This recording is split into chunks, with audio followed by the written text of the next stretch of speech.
Yang kedua, kata Abu Hurairah, Nabi pernah sebut, adil amanati ila man i'tamanaka wala takhun man khanaka. Tunaikanlah amanah kepada orang yang telah beri kepercayaan kepada kamu, dan jangan kamu khianati orang yang telah khianat pada kamu. Hadis riwayat Ahmad.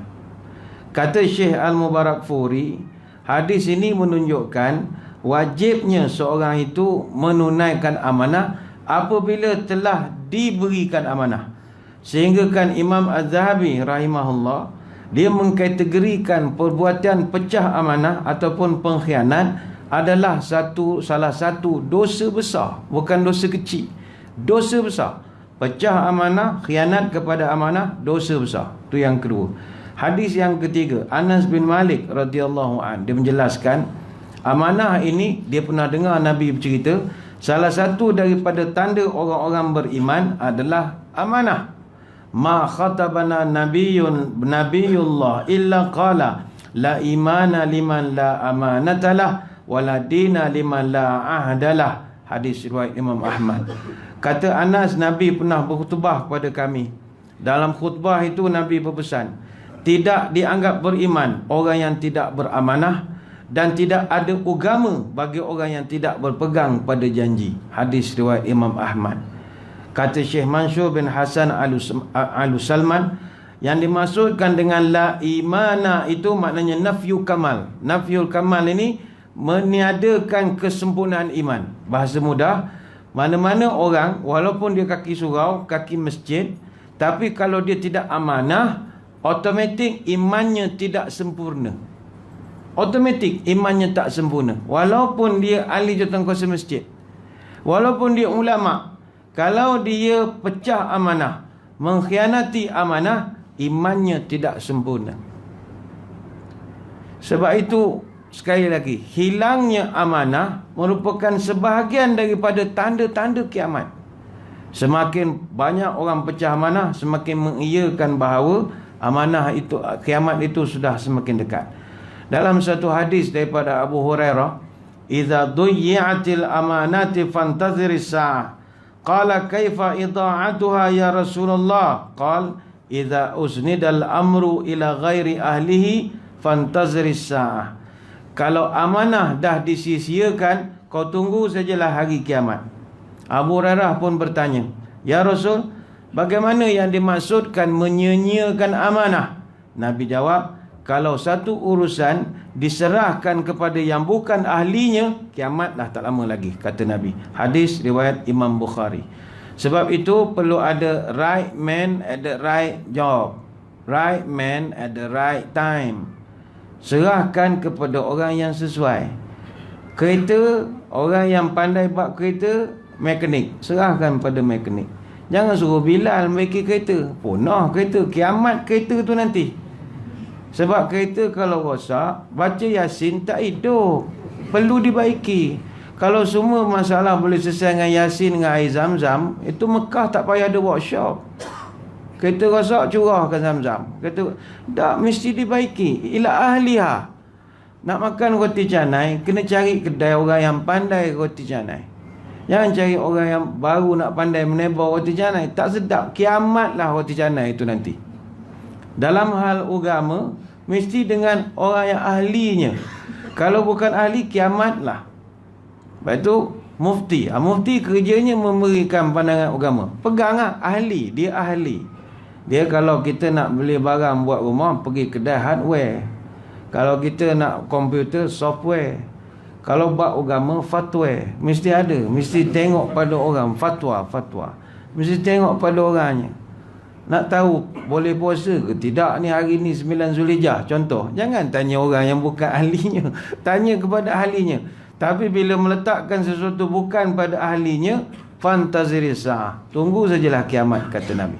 Sebab itu hadirin hadirat sekalian, mari malam ni kita belajar dengan Nabi SAW. Nabi ni seorang yang sangat amanah. Punyalah amanahnya Nabi, sampai namanya digelarkan Muhammad Al-Amin. Al-Amin ni maknanya amanah, dipercayai. Dan gelaran Al-Amin itu bukan dia yang letak. Tak pernah dia declare nama dia Muhammad Al-Amin. Tak ada dia buat announcement. Wahai orang Arab Quraisy, saya Muhammad bin Abdullah, tapi panggil saya Muhammad Al-Amin. Tak pernah. Bukan dia yang popular. Itu bukan nickname dia. Itu bukan dia punya nama profil WhatsApp ke tidak. Itu nama diberikan oleh orang Arab pada dia. Macam sekarang ni ramai penceramah ustaz-ustaz, dia ada nama Al-Al di belakang kan. Yang itu self-proclaim. Bukannya orang kampung bagi. Bukan Universiti Al-Azhar bagi. Tidak. Self-proclaim. Kita yang letakkan nama kita. Ustaz Al apa. Itu kita letak. Dan tu tidak salah. Laqab tak ada masalah. Laqab ni nisbah kenang-kenangan. Contoh belajar di Mesir, Badli Shah Alauddin Al-Azhari. Boleh. Tak ada masalah. Sebagai kenang-kenangan pernah mengaji di Al-Azhar. Macam saya spesifik Al-Azhar di Tonto. Saya boleh tak nama saya Badli Shah Alauddin Tontowi. Boleh. Tapi macam lebay sangat nama saya bunyi. Lagipun saya dah ada Alauddin. Al buat apa panjang-panjang, berapa banyak Al lagi di belakang, susah. Tapi saya tengok kalau penceramah ada Al-Al ni, orang hormat dia lain macam saya tengok. Kalau tak ada Al ni jauh duduk. Sayup-sayup orang. Tapi kalau ada Al sampai tepi-tepi lutut ni, saya tengok dalam video lah. Oh, pegang gini, Allah ya Syekh, ya Syekh. Sebab nama ada Al. Kadang nak ke letak nama Al, kadang-kadang tu geram rasa. Tidak salah, tidak salah. Macam tuan-tuan orang Pulau Pinang, orang Kedah, orang Johor, letak nama negeri belakang boleh. Macam ada Ustaz Zainal Sakiban Al-Jauhari. Zainal Sakiban ni penulis khat terkenal negeri Johor. Dia antara orang yang menulis khat untuk surat penyilaan kepada tuanku-tuanku sultan, raja-raja Melayu datang istiadat pertabalan, tulisan tangan dia. Antara yang menulis dia Ustaz Zainal Sakiban Al-Jauhari. Dia juga yang buat logo TV Al-Hijrah tu. Itu tangan dia, zup, dia lukis dalam kereta itu. Memang dia ulama khat Al-Jauhari. Tapi semua Al-Al tu sendiri letak lah, bukan orang bagi. Nabi kita bukan dia letak, saya Muhammad Al-Amin. Dah orang bagi dia. Kenapa orang bagi dia? Dia sangat dipercayai. Dia sangat amanah. Apa sebab? Nabi ni perangainya tak pernah bohong. Pernah dulu Quraisy mencadangkan supaya kita buat character assassination. Kita tukarkan nama Nabi ni daripada Muhammad Al-Amin, Muhammad yang dipercayai, kepada Muhammad Al-Kazzab, penipu, pengkhianat. Ketika cadangan ni diusulkan, siapakah yang paling kuat membantah? Abu Jahal. Saya tak setuju. Ini Muhammad daripada kecil sampai besar tak pernah menipu. Korang jangan pandai-pandai nak tukar nama dia. Bayangkan, orang Quraisy pertahankan nama Al-Amin dia. Mula-mula dulu orang Quraisy dia buat cadangan lah, macam mana kita nak sekat ajaran Muhammad ini. Makin popular dia sekarang ni, viewer banyak, follower ramai, like banyak, macam mana ni kita ni. Jadi kita kena berbuat sesuatu. Jadi dia orang cadangkan kita buat propaganda. Propaganda di sepadan Mekah, tiap-tiap tahun orang datang buat haji. Jadi kita buat flyers, brochure apa semua. Setiap rombongan masuk, kita bagi dia brochure. Dalam tu tulis, jangan jumpa laki-laki nama Muhammad. Dia buat kempen besar-besaran lah. Buat banner, banting apa semua. Jangan jumpa Muhammad. Manusia ni, nature dia, lagi dilarang, lagi dia nak buat. Dia panggil mamnu' marghub. Lagi dilarang, lagi buat. Sebab itu kalau kita corporate culture, kalau tuan-tuan nak suruh orang jangan buang sampah, jangan tulis perkataan jangan buang sampah. Lagi banyak sampah situ. Kita tulis terima kasih kerana menggunakan saya. Orang kan reti bahasa. Dia mamnu' marghub. Lagi dilarang, lagi buat. Bila orang kata jangan jumpa Muhammad, lagi dia nak jumpa Muhammad. Itu perangai manusia. Perangai manusia.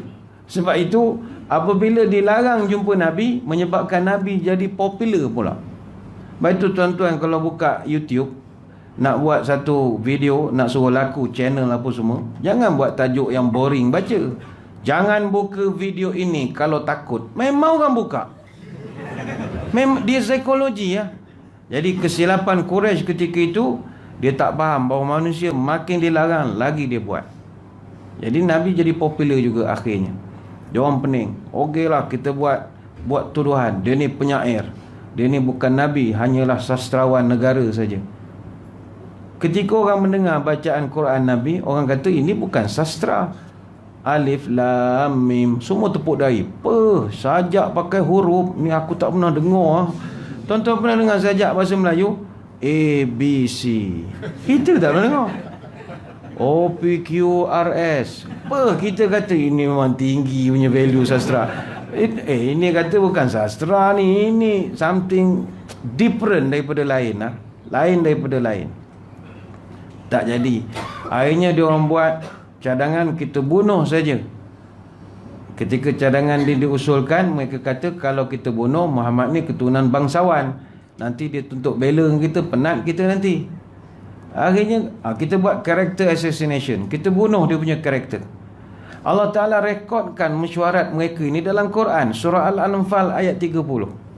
Wa idh yamkuru bikal ladzina kafaru liyusbituka aw yaqtuluka aw yukhrijuka wa yamkuruna wa yamkurullahu wallahu khairul makirin. Ingatlah ketika orang kafir musyrik itu mereka nak berbincang, nak menjalankan tipu daya terhadap kamu wahai Muhammad.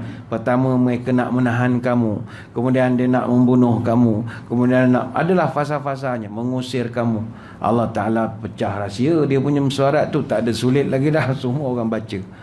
Sebab itu Nabi ini apabila dia nak dibuang perkataan Al-Aminnya itu, orang protes. Sebab orang tahu dia manusia yang sangat amanah. Dek kerana amanahnya Nabi itulah antara faktor kejayaan baginda dalam dakwah.